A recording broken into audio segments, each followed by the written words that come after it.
Olá, boa tarde. Meu nome é Stefano Poleto. Eu sou formado pela Universidade Federal do Paraná em Química, bacharelado e licenciatura, e atualmente eu sou professor da rede pública do Estado, atuando no regime de PSS. Tá? Bem, fora minha graduação em Química, eu também já realizei a pós-graduação, no caso um mestrado em Educação em Ciências e em Matemática, e no momento também estou estudando no doutorado, tá? E atuando como professor na rede pública do Estado. E hoje eu queria comentar com vocês principalmente a questão das aulas e como que isso está sendo bem contemplado em relação ao que eu tenho estudado em toda a minha vida acadêmica, né? A minha área principal é História e Filosofia da Ciência, e hoje eu posso falar que eu estou muito feliz de ver como que a História e Filosofia da Ciência está sendo contemplada nos currículos do ensino médio, principalmente de Química, que é a área que eu vou comentar com vocês hoje, tá? E como que elas passam uma imagem muito bem elaborada de como que se constrói o conhecimento científico e como que se desenvolve determinado conceito em relação à história, em relação a novas perspectivas de aprendizagem e de como a gente trabalhar essa história na educação de ciências, principalmente na de química, tá? Outro aspecto de dificuldade que eu gostaria de comentar com vocês e que estamos vencendo nesse momento foi em relação à pandemia, onde a gente teve uma pequena dificuldade para a gente ter uma maior interação com os alunos, principalmente levando em consideração algumas aprendizagens que acontecem em museus de divulgação científica, em museus de ciência. Recentemente eu estive no Museu Milton Freire Maia e lá foi bem importante de ver como é que isso ajuda muito na interação com os alunos, na interação com o conteúdo e com o mediador, que também trabalha lá no próprio museu, que também é, recebe ajuda da Secretaria do Estado, né?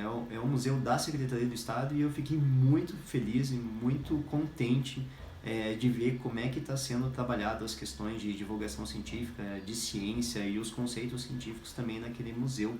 Então foi uma experiência bem significativa e que ajudou muito na interação com esses alunos.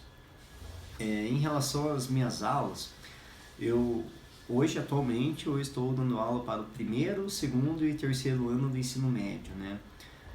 Em ambos a gente trabalha diversas questões como história e filosofia, ciência, tecnologia e sociedade, sobre aprendizagem significativa, como trabalhar as metodologias ativas em todas as aulas, né, de preferência.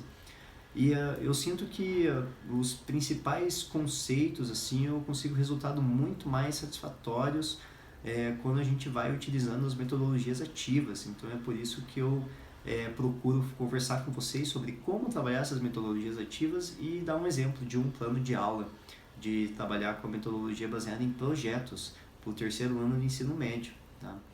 Bem, no primeiro ano eu venho trabalhando as questões dos modelos atômicos, no segundo ano as questões das leis ponderais e no terceiro sobre química orgânica, geometria e as moléculas, né? Então, em relação à aprendizagem baseada em problemas, é bem essencial que a gente consiga interagir com o aluno de uma forma significativa para ele conseguir resolver aquele problema, o que já muda um pouco da aprendizagem baseada em projetos, onde além de conter alguns problemas, você ainda tem um grande foco ali no seu projeto final que os alunos vão desenvolver. Tá? Outra metodologia ativa que eu acho importante comentar com vocês é sobre a sala de aula invertida, tá? Onde o aluno já vem para a sala de aula tendo o estudo prévio sobre aquele assunto, a gamificação, que pode aumentar a interatividade entre eles, o aspecto de colaboração entre os alunos, para eles conseguirem mais pontos durante aquela dinâmica, e também o estudo de caso, onde a gente pega um caso específico e procura resolver problemas em torno daquele caso. Tá? Mas o plano de aula que eu tenho para comentar com vocês é para o terceiro ano do ensino médio. Ele trabalha petróleo e hidrocarbonetos durante 2 aulas. Tá? No caso, a área do conhecimento é ciências da natureza e suas tecnologias, no componente curricular de química, tá? Sendo aplicada para o terceiro ano do ensino médio. Tá? Bem, essa metodologia ela vai estar ela vai envolver as metodologias ativas e ela vai focalizar principalmente na metodologia ativa da aprendizagem baseada em projetos, onde os alunos vão ter que elaborar um projeto final para minimizar os impactos ambientais em relação à emissão de gás metano, como que a gente pode trabalhar essa questão de diminuir o descarte de lixo para não formar tanto gás metano, principalmente a partir da compostagem. Tá? Bem, então os objetos de conhecimento principalmente são as funções químicas, as funções orgânicas, os hidrocarbonetos, algumas nomenclaturas e também as suas propriedades dos hidrocarbonetos. Tá? Em relação ao conteúdo, é importante trabalhar as propriedades do carbono, a classificação das cadeias carbônicas, os hidrocarbonetos, origem, nomenclatura, fórmula geral, hidrocarbonetos de cadeia normal, algumas aplicabilidades e também os danos ambientais em relação aos derivados do petróleo, que são combustíveis que não são renováveis, né?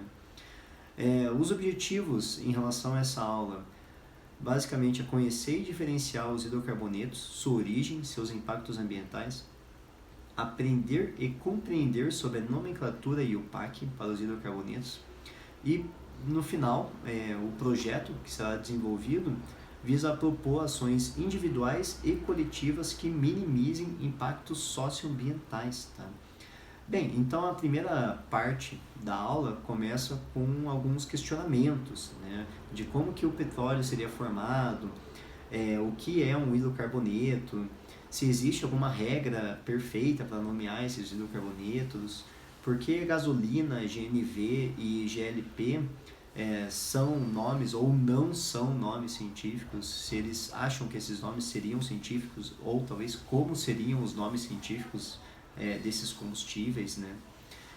Bem, na segunda parte da aula a gente apresenta como que é formado o petróleo, a sua composição, as características, seus impactos ambientais, como que funciona uma refinaria do petróleo. É bem importante a gente comentar então da técnica de destilação fracionada para fazer a separação de misturas líquido e líquido. Na terceira parte são introduzidas as regras de como fazer a nomenclatura sugerida pela União Internacional de Química Pura e Aplicada, a conhecida nomenclatura IUPAC, né? Focando principalmente nesses gases que eles já possivelmente possuem uma familiaridade maior, já ouviram falar na televisão, já ouviram nos postos de gasolina, quando os combustíveis, ônibus que são movidos a determinados combustíveis, o carro que é movido a determinado combustível, né? Então, focalizar na mistura de gases metano e etano, propano, butano, heptano e octano, que é, no caso, essa mistura de metano e etano é mais em relação ao GNV, a mistura de propano e butano em relação ao GLP, e heptano e octano em relação à mistura que é basicamente a fórmula da gasolina, né?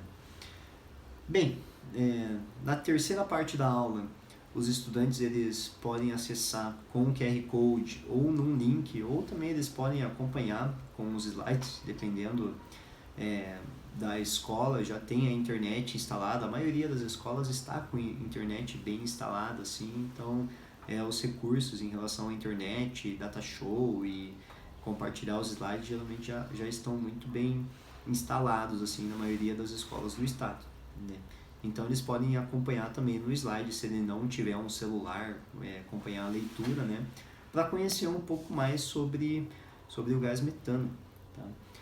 Desenhar a sua fórmula estrutural, molecular e principalmente desenvolver o projeto onde ele pode reutilizar esse metano, onde ele vai realmente ter a sua proposta de intervenção para minimizar esse impacto socioambiental. Isso vai poder ser a partir de um projeto, pode ser também como que a compostagem vai auxiliar nesse processo e principalmente reduzir essa quantidade de gás que era formado nesses aterros sanitários. Esse foi o plano de aula sobre petróleo e hidrocarbonetos. Muito obrigado.